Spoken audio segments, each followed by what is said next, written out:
Bismillah, Assalamualaikum warahmatullahi wabarakatuh. Waalaikumsalam warahmatullahi wabarakatuh. Alhamdulillahirrabbilalamin. Wabihi nasta'in wa ala umurid dunya waddin wa ala alihi wa ashabihi ajma'in, amma ba'd. Segala puji syukur kita ucapkan kehadirat Allah Subhanahu wa taala. Alhamdulillah, yang mana pada pagi hari ini kita masih diberikan nikmat waktu dan kesehatan. Salawat serta salam kita hadiahkan kepada junjungan kita Nabi besar Muhammad sallallahu alaihi wasallam, kepada para keluarga, sahabat dan yang mengikuti beliau, ya. Dan kita berdoa semoga kelak kita mendapatkan syafaatnya di yaumil akhir. Allahumma amin. Ya, ini masih 11 siswa ya, masih sedikit ya, kita tunggu sebentar lagi ya anak ustazah ya. Sembari menunggu, ini ustazah langsung masuk judul terakhir ya. Nampak semua ya? Nanti ustazah kirim PDF-nya ke grup ya. Mungkin di sini agak-agak kabur ya, fotonya kurang jelas.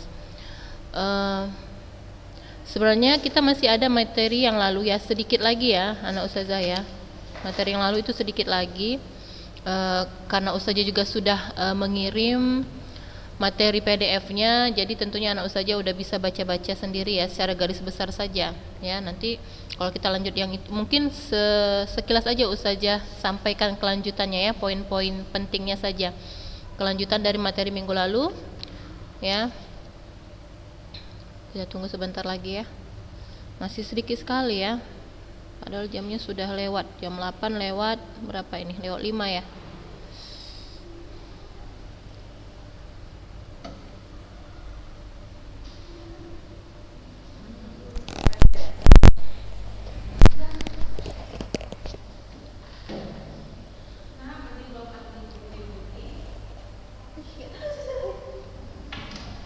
Nempel itu jilbabnya, ini mana itu pentulnya, walah, kena dinding itu, diusap.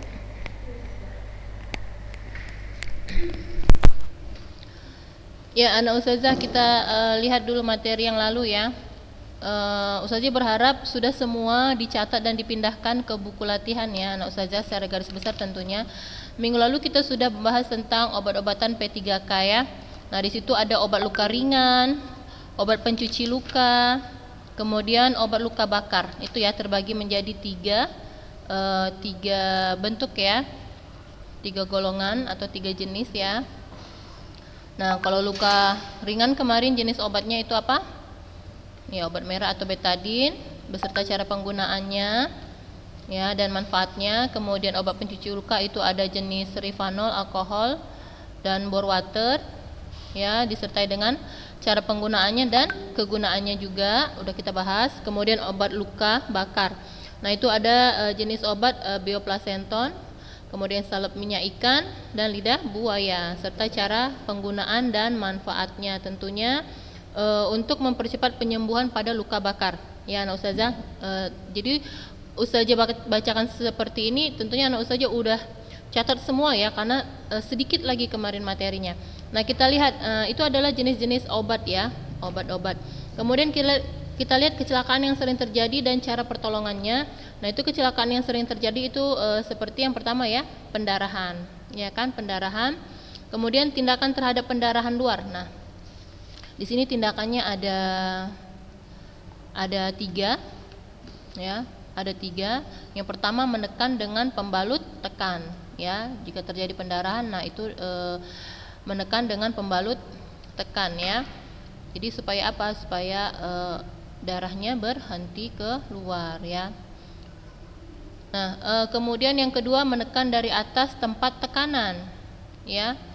Kalau terjadi pendarahan arteri dan pendarahan lain yang tidak dapat dihentikan setelah 5 menit dengan pembalut tekan, maka tekanan harus dilakukan pada tempat-tempat tertentu.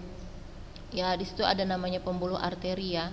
Anak ustazah, jika terjadi misalnya luka ya, yang akhirnya darah keluar seperti itu ya. Kemudian yang ketiga, menahan pendarahan dengan tourniquet. Apa itu tourniquet? Siapa yang tahu? Nah, itu semacam pengikat ya anak ustazah, pengikat agar darah itu berhenti keluar. Ya, nanti anak ustazah bisa searching di Google bentuknya gimana. Dia bentuknya semacam apa ya? Tali ya. Tali diikatkan seperti itu di tempat atau daerah yang terjadi pendarahan ya, pendarahan hebat yang sulit dihentikan, maka digunakan dengan alat tourniquet namanya ya. Nah, jadi ada tiga ya, ada tiga tindakan yang dilakukan terhadap pendarahan luar. Nah, kemudian luka. Nah, jenis luka di sini banyak ya anak ustazah, jenis luka. Nanti kalian lihat lagi ya PDF-nya kalau belum ada yang memindahkan, belum selesai semua. Nah, ini ustazah secara garis besar saja ya, karena materi kita nanti takutnya nggak cukup untuk satu bab lagi ya, dan ini juga banyak ini. Mungkin ustazah juga jelaskan secara garis besarnya saja untuk bab ke-10 ini ya, karena minggu depan sudah ujian. Ya, luka. Nah, kita lihat di sini kalau di materi kita ini ada 8 luka ya. Yang pertama itu luka memar, biasanya kena pukul ya, kena pukul atau terbentur seperti itu ya, luka memar. Kemudian luka goresan, yang ketiga luka tusuk, yang keempat luka potong, yang kelima luka bacok, yang keenam luka robek, yang ketujuh luka tembak, dan yang kedelapan luka bakar. Nah, ini jenis-jenis luka. Nah, tentunya kita terhadap jenis-jenis luka ini kita sesuaikan cara pengobatannya. Biasanya kalau bagaimana? Luka tusuk, potong, ya robek. Nah, itu biasanya dibersihkan dulu lukanya, ya kan? Baru kita kasih obat ya. Kalau misalnya lukanya itu masih luka ringan dan biasanya di tangan seperti itu, mungkin masih mudah kita obati. Tapi kalau misalnya sudah luka bacok, ini luka yang parah ya. Bacok ini biasanya apa ini? Benda tajam yang lebih besar ya bendanya ya. Kemudian robek ini juga jika robeknya kalau sudah robek biasanya itu agak besar ya lukanya, itu biasanya butuh jahitan. Nah, seperti itu ya.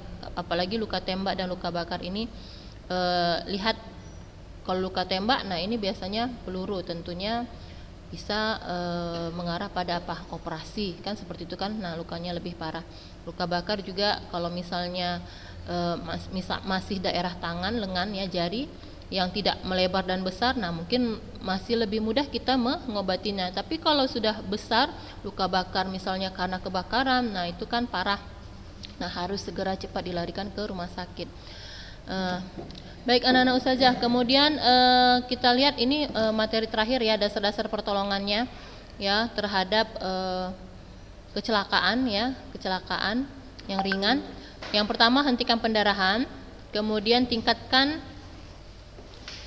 tinggikan anggota badan yang terluka ya, tinggikan, misalnya kita ganjal ya,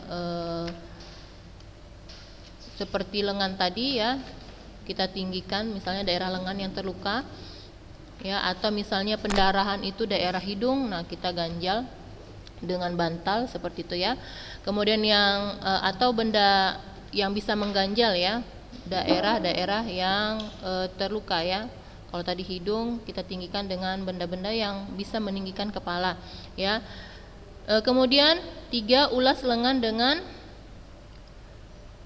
ini semacam apa ini ya, merkurik ya, nanti ini anak saja bisa dicari ya artinya ya.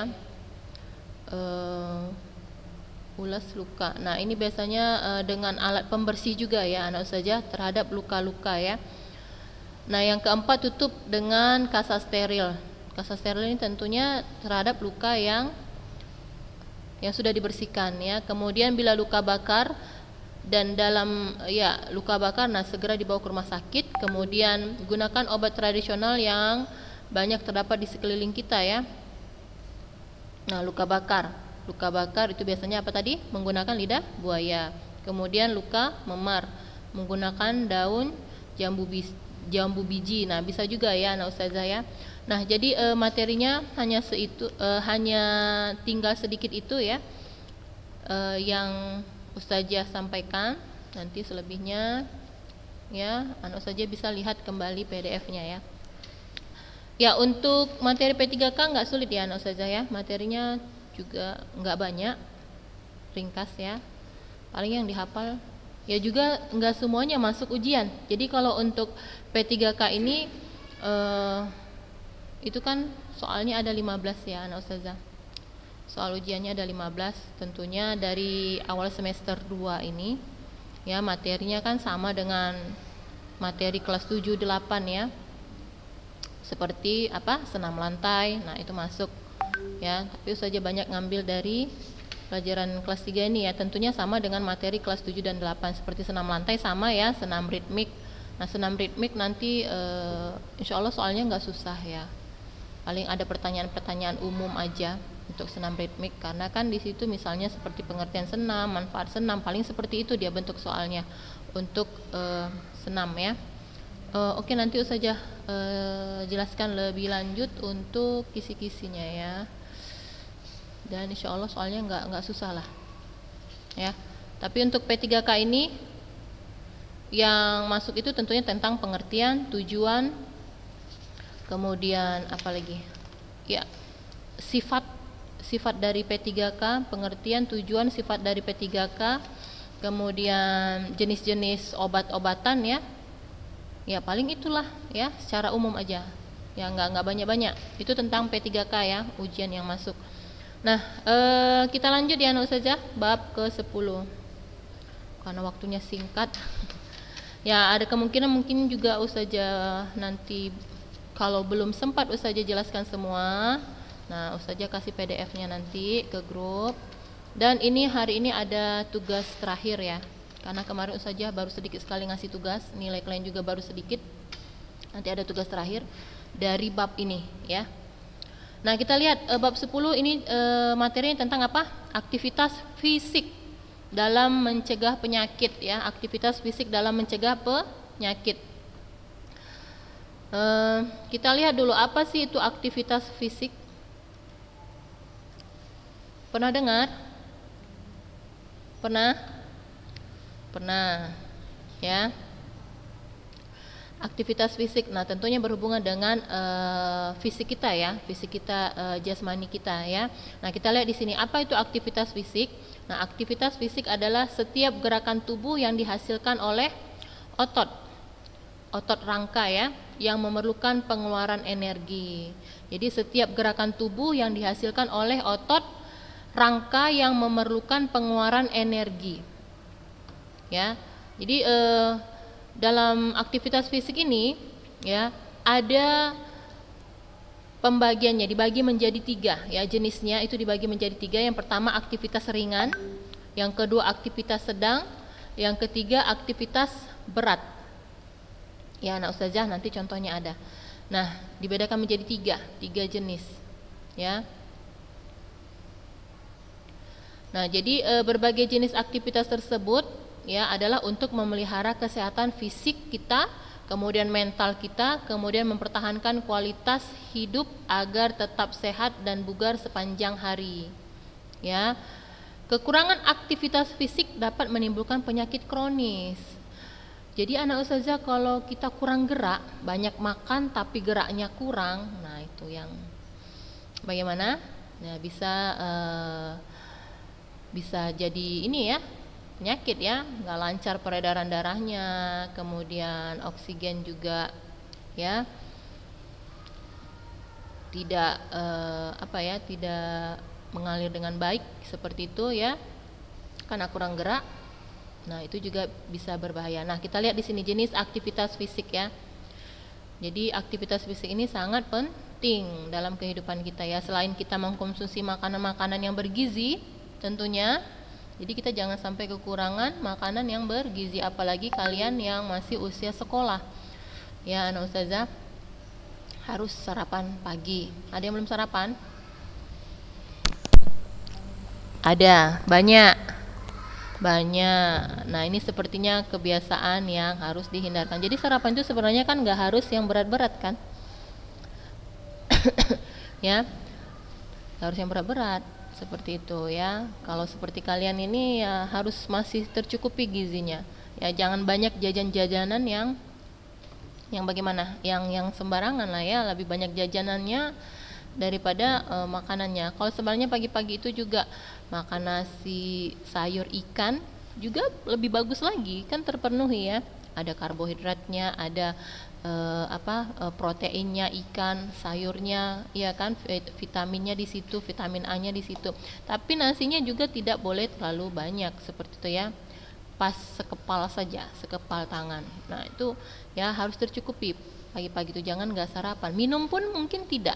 Nah, itu yang berbahaya. Jadi sekarang mungkin efeknya belum nampak. Nanti kalau kalian sudah SMA, kuliah, terlebih lagi jika sudah jadi ibu rumah tangga, baru di situ bermunculan penyakit mah lah, ya kan? Asam lambung lah. Nah, jadi karena belum terasa sekarang ya, masih santai-santai. Nah, itu yang harus dirubah ya anak ustazah. Ya, jadi perempuan itu rentan sekali ya dengan berbagai macam penyakit. Ya, karena dia bagaimana? Harus menyusui, melahirkan, menyusui seperti itu ya. Menjaga anaknya, menjaga keluarganya, semua dikerjakan. Jadi fisiknya harus kuat gitu. Ya, secara gen memang lebih kuat wanita daripada pria ya, secara gen. Perempuan itu lebih bisa mengerjakan semuanya dibandingkan dengan pria. Tapi kalau misalnya tidak dijaga dari awal, masih usia muda, ya tentunya ya belum tua juga sudah rentan ya, umur 30, 35 nanti udah sakit-sakitan. Nah, itu yang harus dijaga. Baik, kita lanjut. Aktivitas ringan, kita lihat apa itu aktivitas ringan. Nah, biasanya aktivitas ringan ini ya tidak hanya memerlukan ya, atau tidak begitu memerlukan tenaga yang cukup ya besar ya. Kita lihat aktivitas yang hanya memerlukan tenaga dan biasanya menyebabkan perubahan dalam pernapasan atau ketahanan. Nah, itu dia aktivitas fisik yang bersifat untuk ketahanan ya, atau endurance, dapat membantu jantung, paru, otot dan sirkulasi darah tetap sehat, membuat kita lebih bertenaga. Nah, untuk mendapatkan ketahanan, maka aktivitas fisik yang dilakukan selama 30 menit ya, sekali melakukan aktivitas ini 30 menit, tapi waktunya kapan? 4 sampai 7 hari per minggu. Ya, kalau mau dapat hasil yang maksimal ya. Contoh kegiatan aktivitas ringan. Mudah saja ya, aktivitas ringan. Hanya saja bilang sebenarnya olahraga itu enggak berat ya.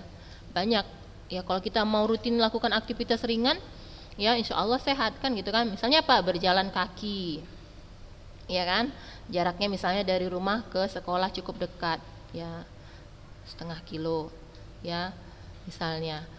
Dan kalau sudah biasa dilakukan mungkin tidak akan berat ya, ringan ya, jalan kaki itu ringan.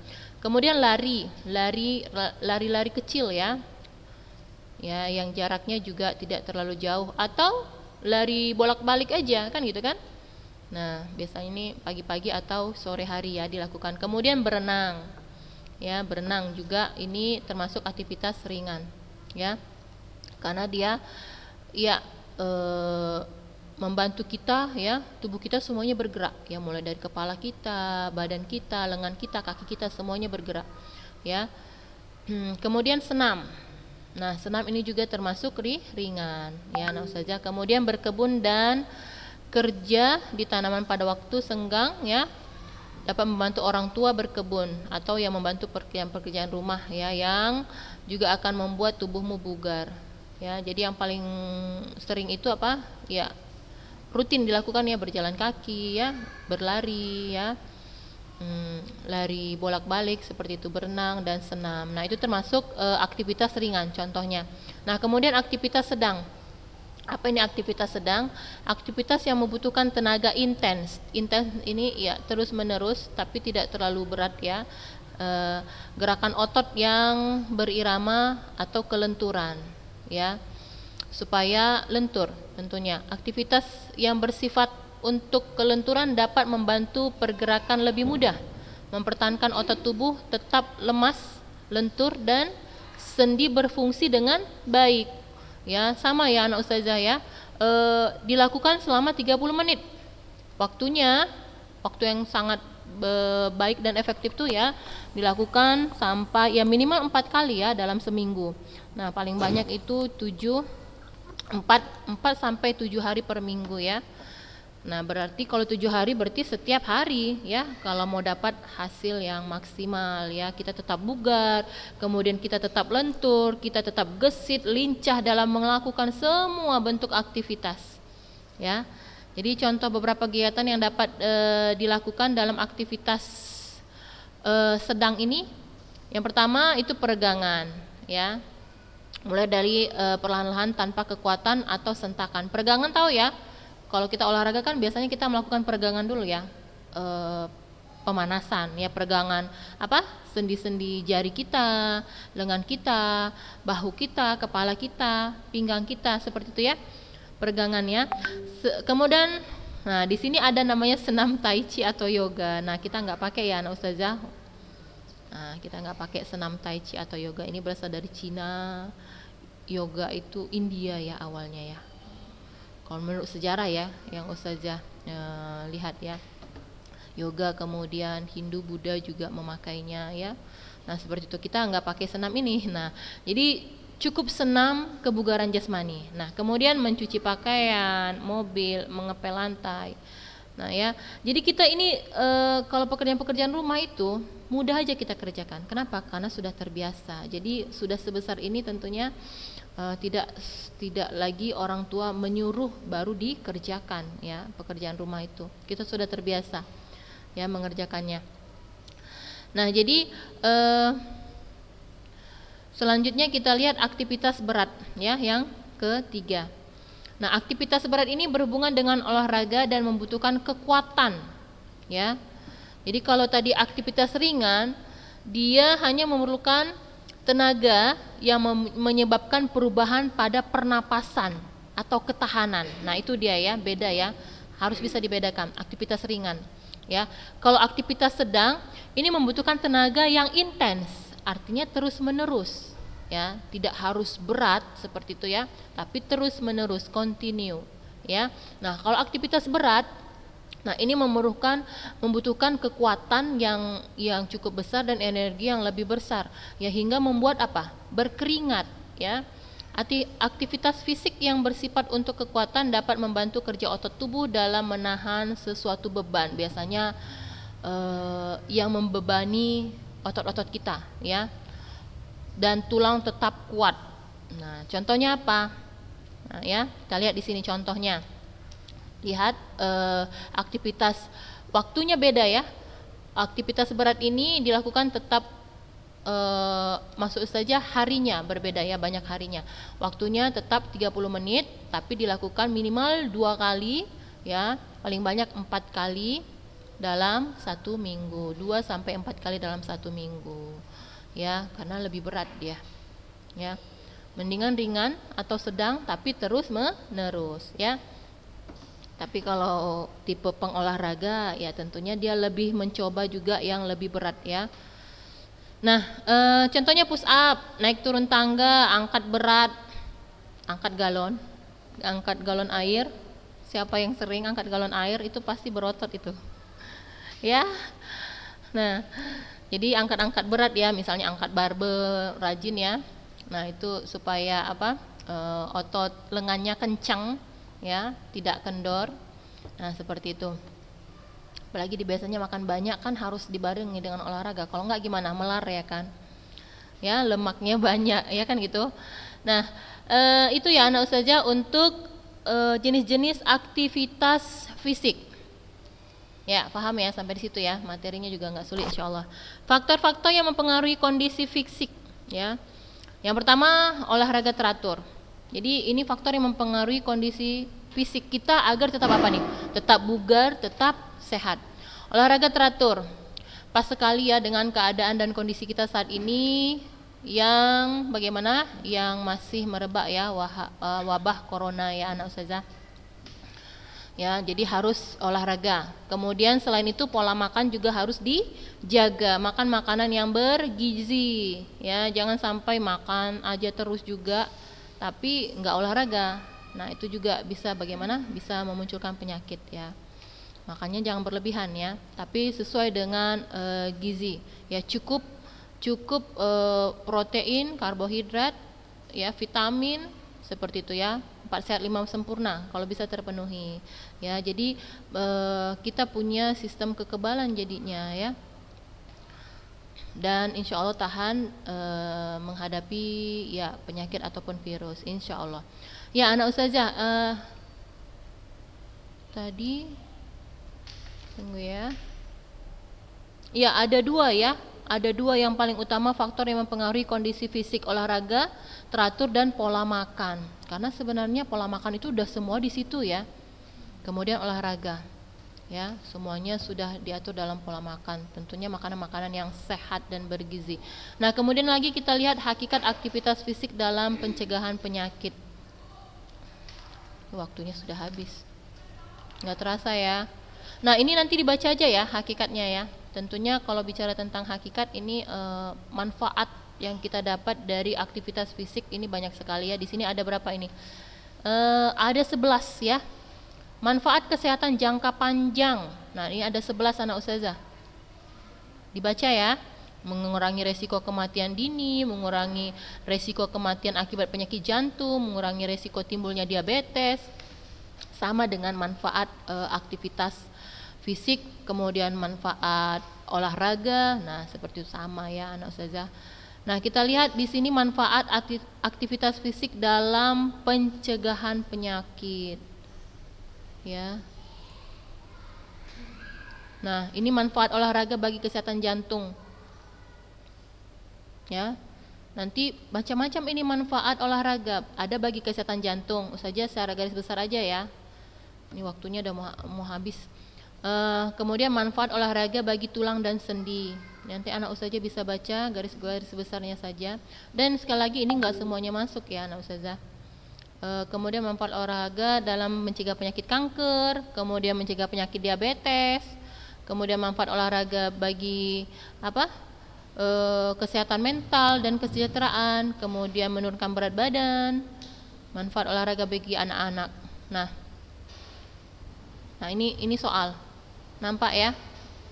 Soal 1 sampai 10 pilihan berganda. Ini PDF-nya terbalik ini. Ya, tapi nggak apa-apa ya, jelas ya insya Allah ya. Nanti saja kirim lagi PDF-nya. 1 sampai 10 soal dan 1 jawaban. Kemudian ini ada uraiannya 5 saja. Ini kan ada 10 ya. Nah, waktunya sudah habis. 5 saja. Jadi soal 1 sampai 10 pilihan berganda dan 5 soal uraian. Ya, kapan dikumpul? Hari ini. Ustazah tunggu sampai malam. Ya. Ini. Ya. Ustazah berharap semua mengerjakan ya. Ini tugas terakhir. Karena sama ini Ustazah baru 2 kali ngasih tugas. Ya, Ustazah kan jarang ngasih tugas ya. Anak Ustazah semuanya kelas 9 A dan B. Ustazah berharap jangan ada yang tidak mengerjakan karena ini ada tugas terakhir untuk membantu nilai raport semester kalian. Jadi kalau misalnya kalian nggak kerjakan, nah itu yang tadi malam ada beberapa yang Ustazah ingatkan kembali, kemudian ada yang Ustazah tagih ya karena memang belum ngasih. Nah itu nilainya kosong ya, makanya Ustazah ingatkan lagi terakhir ini ya anak Ustazah, kita belajar hari ini ya, jadi dikerjakan ya. Nanti insya Allah Ustazah kirim kembali PDF-nya ya. Yang misalnya nggak ikut Zoom ya, simak YouTube-nya ya, disimak dan jangan ada yang tidak mengerjakannya ya. Di buku latihan selesai kirimkan ke Ustazah. Hari ini kan cuma 2 pelajaran ya. Kemudian bersiap-siap untuk ya pembelajaran selanjutnya dan persiapan untuk ujian ya. Kalau nggak salah hari Kamis ya, Kamis tanggal 1 ya kita ujian ya. Ya di sini ada beberapa nih kelas 9 rame ya yang datang ke sekolah. Kisi-kisinya nggak sempet ya. Oke, kisi-kisinya insya Allah nggak susah ya. Untuk penjat insya Allah nggak susah. Jadi senam lantai mulai dari apa itu pelajaran kita kemarin, guling depan ya. Renang ada, renang dari yang udah Ustazah jelaskan kemarin. Renang ada gaya bebas, gaya dada, 2 ya. Nah gaya bebas, gaya dada, ingat kalau tentang renang itu yang masuk pasti sikap apa ini, sikap tubuh, cara pengambilan nafas. Nah seperti itu ya.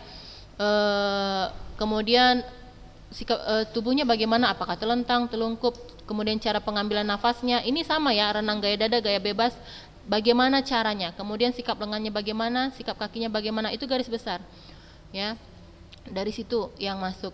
Itu tadi senam lantai, kemudian renang. Kemudian kalau tadi senam udah saya kasih tahu, insya Allah nggak susah. Ya ini ada pemahaman kita aja tentang senam, apa itu senam, kemudian mungkin manfaatnya seperti itu. Kemudian lagi apa? Yang P3K, P3 tadi udah saja jelasin ya. P3K itu tentang pengertiannya, tujuannya, sifatnya, hakikatnya, jenis-jenis obat. Nah, kemudian terakhir ini tentang aktivitas fisik. Apa itu aktivitas fisik, manfaatnya, jenis-jenisnya, contohnya. Nah itu, insya Allah nggak sulit. Ya anak ustazah? Hah? Tadi kan udah saja bilang senam ritmik. Senam ritmik itu apa tadi? Ya manfaatnya lah ya. Kemudian pemahaman kita ya umum tentang senam ritmik itu, senam yang bagaimana. Nah seperti itu ya. Baik anak ustazah, tidak ada yang bertanyakan lagi ya. Insya Allah cukup jelas. Saja berharap semangat ya di akhir-akhir anak ustazah mau ujian ini. Jadi saja ingatkan sekali lagi kepada anak kelas 9, semua mata pelajaran yang belum selesai tugasnya selesaikan. Jangan sampai nanti nama kalian keluar ditunda ujiannya ya. Karena apa? Ada tugas-tugas yang belum selesai ya. Jangan tunggu ustazah guru mapelnya mengeluarkan nama ya. Jadi dikoreksi kembali. Tugas Ana sudah lengkap belum ya? Di semua mata pelajaran sudah Ana kerjakan semua atau belum ya? Nah seperti itu pikirannya ya.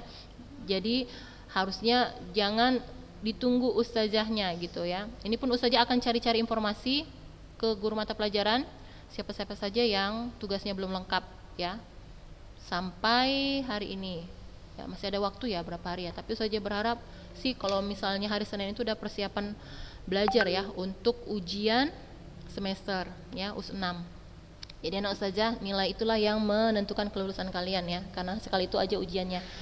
Jadi ustazah berharap semua dituntaskan kewajibannya agar tidak terhalang dalam ujian semester nanti. Ya, waktunya sudah habis. Semoga tetap semangat sama belajar sama ujian. Semoga Allah mudahkan. Ya, tutup dengan doa kafaratul majelis. Subhanakallahumma wa bihamdik asyhadu alla ilaha illa anta astaghfiruka wa atubu ilaik. Assalamualaikum warahmatullahi wabarakatuh. Waalaikumsalam warahmatullahi wabarakatuh.